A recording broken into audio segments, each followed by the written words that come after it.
Сәлем достар, мен сіздерге бүгін 8 сыныптың Қазақстан тарихынан 18 ғасырдың басындағы қазақ-орыс қарым-қатынасы туралы айтатын боламын. Сондықтан сіздер менімен бірге болып, менің каналыма тіркеліп, ұнаса лайк басып, сондай-ақ сұрақтарың болса комментарий жазып отыруларыңызды сұраймын. Екінші бөлім 18 ғасырдағы қазақ хандығы деп аталынады. Тақырып 18 ғасырдың басындағы қазақ-орыс қарым-қатынасы. Тақырыптан біз 18 ғасырдағы қазақ-орыс қарым-қатынасының тарихын білеміз. Ең бастысы Ресей мемлекетінің қазақ мемлекетінің осы кездегі 17-18 ғасырдағы аса қиын жағдайын пайдаланып, шекара бойына түгелдей бекіністер салу арқылы болашақта қазақ хандығын отарлап алу саясатының алғышарттарын жасады. Орыс-қазақ қатынастары бұл 15 ғасырдың 90 жылдарында басталды.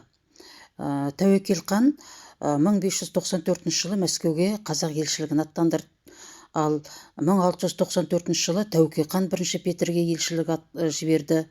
Бірінші Петр болатын болса, Ресейдің шығыспен сауда қатынасын жақсарту үшін Қазақстан кілтпен қақпа болады деп ерекше мән берді. 18 ғасырдың 30 жылдарында қазақ хандығы Ресейге елші жібергендегі екі мақсатты көздеді.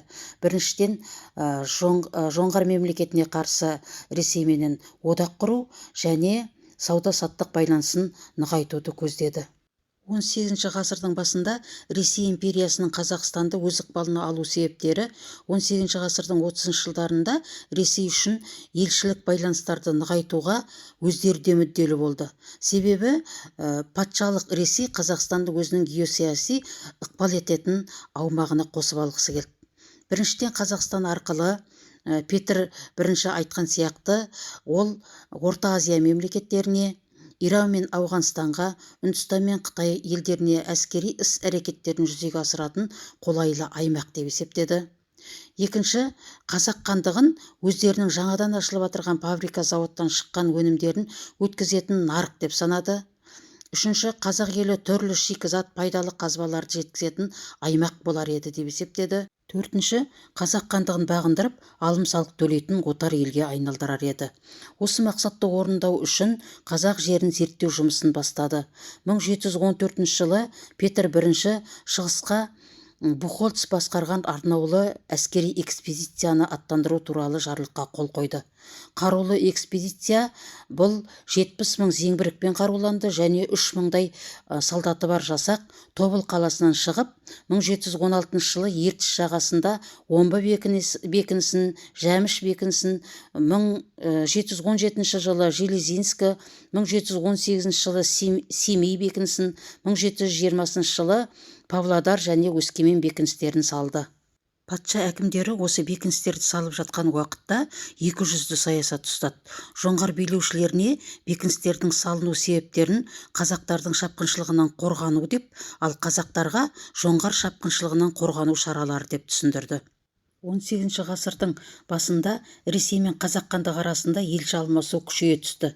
1716 жылы қазақ жеріне Тобыл баяры Никита Белоусов, 1717 жылы Борис Брянцев және Федор Жилин келді.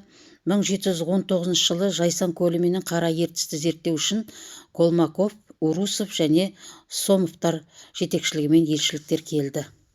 Ресей мемлекеті менен қазақ хандығының арасындағы елшілік қатынастар орнатуға тырысқан әрекеттеріне қарамай, шекара аймақтарында шиеленісті оқиғалар да болып жатты.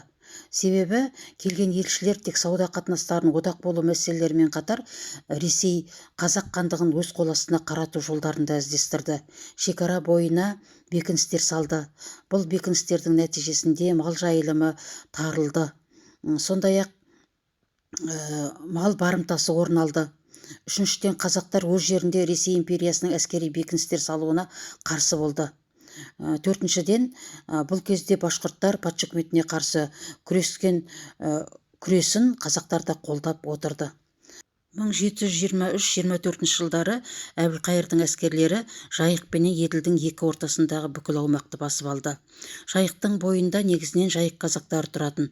Бұл жайық қазақтары Ресей империясының нағыз қолшоқпарлары болды. Қазақ ауылдарына өктін шабуыл жасап, малын айдап кетіп, барымта жасап, қырғын салып отырған болатын.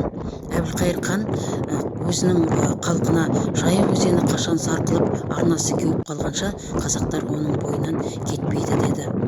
Ал сондай-ақ орта жүздің әскерлері де 1731 жылы омбы бекінісінің маңында әскери гарнизонның әскерлеріменен шайқасып, ханды қақтығыс жүргізді. Қазақтардың осындай шабуылынан қорыққан патша үкіметі қазақ шекарасының бойына өздерінің бекіністерін, редуттарын, форпосттарын көптеп салынып, күзет санын көбейтті. Бірінші тапсырманы орындаймыз. Сен Қазақстанда Азияға шығудың кілтімен қақпасы деп есептейсің бе? Картаны пайдалана отырып пікіріңді дәйекте. Я, расымен де Орта Азия мемлекеттеріне, сондай-ақ Иранға, Ауғанстанға, Үндістанға, Қытайға баратын жол тек қана Қазақстан арқылы өтеді. Екінші тапсырма: қазақ жерінде салынған бекіністерді ата. Бекіністерді жаздым, салынған жылдарын да толтырдым. Естеріңізге сақтап алыңдар. Достар, мен сіздерге 18 ғасырдың басындағы қазақ-орыс қарым-қатынасы туралы бірқатар мәліметтер айттым. Сондықтан сендер маған мотивация беріп, менің каналыма тіркеліп, видеома лайк басып, сондай-ақ комментарий жазып қойыңыздар. Мен сіздерге басқа да сабақтарды түсіретін боламын. Сау болыңыздар.